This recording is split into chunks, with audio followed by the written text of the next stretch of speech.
Hello and howdy, Internet! We are back, and today we're going to be talking about Fusion and Dragon Ball, and why we might have seen the end of Fusion in Dragon Ball. Let's review. Fusion is a power first introduced in Dragon Ball Z, an ability that allows two fighters to combine bodies with one another for an exponential gain in fighting power. It's first seen during the show's Namekian saga, before two flavors of fusion were introduced during the Majin Buu storyline. The first was the Metamaran fusion, which could be achieved when two beings of the same species and energy level performed a synchronous dance with one another.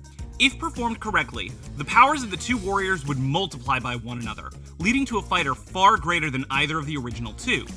If performed incorrectly, however, it would lead to some fairly lackluster results. The merger naturally splits after about 30 minutes and cannot be performed again for 1 hour afterwards. And while I can already hear someone typing that Dragon Ball GT isn't canon in the comments, it was shown in GT that this fusion can split early if the merged fighter burns through the power needed to hold the two bodies together. The other method introduced was through the Patara earrings. This method is a lot harder to screw up, as all it takes to perform is for each participant to put on an earring on the opposite ear from their partner, at which point the two bodies are drawn together and merge. This ability was originally stated to be permanent, though it was later retconned to only be permanent when used by the gods. For mere mortals, the fusion splits after 1 hour. Interestingly enough, this retcon borrowed Dragon Ball GT's non-canon rule about splitting early if the fused warrior burns through too much energy. So GT for the win, I guess. Since its introduction, Fusion has been one of the most popular staples of the Dragon Ball franchise, with characters like Gotenks, Gogeta, and Vegito becoming all-time fan favorites. And let's not forget about my main man, Tiencha. Everybody loves Tiencha. You love Tiencha. You just don't want to admit it because you're intimidated by how cool he is. Anywho, the point is that people love Fusion, to the point that Bandai Namco even released a video game where players could create their own fusions of Dragon Ball characters. And that's why I'm sad to say that as of the latest arc of the Dragon Ball Super manga, it might very well be a thing of the past. Here's what's been going on. During Dragon Ball Super's Tournament of Power storyline, Goku achieved a new ability called Autonomous Ultra Instinct, an angelic power in which the warrior enters a perfectly balanced state of mind so that the body can move and fight of its own accord, shedding almost all mental limits as power is expressed without conscious thought of the mind. In practice, this ability made Goku almost impossible to hit, as his body became able to sense any incoming threats and autonomously move to parry or dodge them.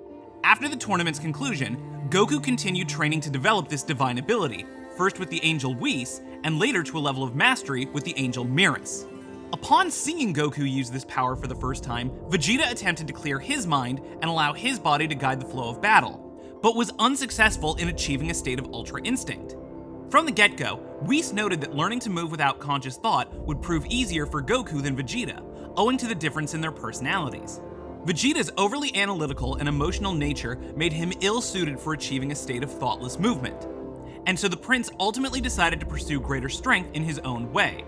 And while Goku worked with the angels to master Ultra Instinct, the god of destruction Beerus offered to show Vegeta the way of the destroyer.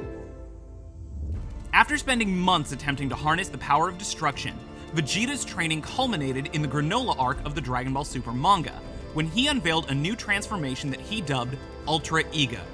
This ability, which appears to be roughly on par with Ultra Instinct in terms of battle power, allows the Saiyan Prince to enter a berserker state, becoming more powerful with each hit that his body takes and returning the damage onto his opponent at a heightened level.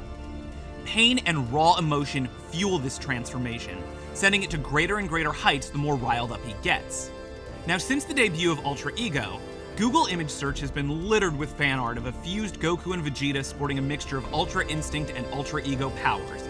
An amethyst and silver-haired divine one, whose godly existence would probably redefine the meaning of godhood in the Dragon Ball multiverse. 100 Friezas couldn't hope to match the fury of Ultra Ego Instinct Go Vegito! Except, there's a problem there. Ultra Instinct and Ultra Ego aren't compatible powers. In fact, they're diametrically opposed. Each form is achieved by attaining a completely different state of mind and serve fundamentally different purposes. Ultra Instinct is a form of mental mastery designed to protect the body from damage at all costs, while Ultra Ego represents a form of bodily mastery that converts damage into more power. One warrior can't simultaneously attain the mindset necessary to achieve both forms. And you might be saying, well, okay, couldn't Gogeta or Vegito just choose one form or the other? An Ultra Instinct Gogeta or Ultra Ego Vegito is probably still magnitudes of power stronger than Goku and Vegeta when they're fighting separately, right?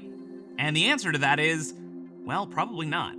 Like I said, both forms require incredibly specific states of mind in order to activate. And while Goku might have the right personality type for Ultra Instinct, while Vegeta is more geared towards Ultra Ego, the truth is that Gogeta and Vegito probably aren't suited to either. The part of Vegeta that's furious and emotional would disrupt the merger's ability to attain Ultra Instinct, while the part of Goku that is calm and collected would disrupt the fusion's ability to achieve Ultra Ego. And with the dangers posed by improperly channeling a divine form, attempting to use these abilities improperly during a fight could prove fatal. Super Saiyan Blue might be the furthest level of power that a fused warrior can attain, acting as a permanent roadblock in the path to power, while Goku and Vegeta can continue to individually ascend higher and higher into their angelic and destroyer forms. And I think that Goku and Vegeta are already aware of this. In a recent chapter of the Dragon Ball Super manga, the two Saiyans choose to fight the strongest warrior in the universe by battling him 2-on-1, rather than attempting to fuse into a single fighter. To me, that suggests that they already know the danger that fusion now presents to them, and that we probably won't see Gogeta or Vegito again for a good while. Now, if this is the case, I have to say that I think I'm all for it. As a narrative tool, Dragon Ball has been struggling to incorporate fusion for a while now, with fans criticizing each appearance within the modern series while simultaneously complaining about its lack of use during major battles. The technique was introduced at the very end of Dragon Ball Z, when series creator Akira Toriyama wouldn't need to worry about the ramifications of such a powerful ability on the franchise's future. But now in the ongoing series, it looms over every battle like a get-out-of-jail-free card. Broly's too strong for our heroes. Fusion. Some new god or space monster can tank Goku and Vegeta. Fusion. We need a funny butt joke in the middle of an overly serious fight. Fusion! With fusion around, our protagonists are always in danger of playing second fiddle to their fused selves in the story. And as cool as Gogeta and Vegito are, Goku and Vegeta are the characters that I love. Now, of course, it's not like Goten and Trunks have any reason to stop fusing into Gotenks at this point in the story, and new fusions like Kefla have the potential to show up in the series at any time. So I'm sure the technique will still make an appearance now and then, but as the decisive finisher to any story where Goku and Vegeta might be the main focus, I think those days are behind us. And I'm excited to see what new creative ideas this story limitation might bring up in the future. But anyways, that's just my 2 cents. What do you think about the future of fusion in Dragon Ball? Do you agree that it's probably on its way out the door, or do you think we'll be seeing a ton of new character mashups as the series returns next year? Let me know your thoughts below in the comments, and if you haven't already, I hear that good things happen when you press the subscribe bell button. Maybe you should push it just to find out. You have almost nothing to lose. And when you're done doing that, you can do the same thing on Twitter so you always know when new videos are coming out. I'm gonna go back to work in my editor's cave, and I will catch you in the next video. Bye!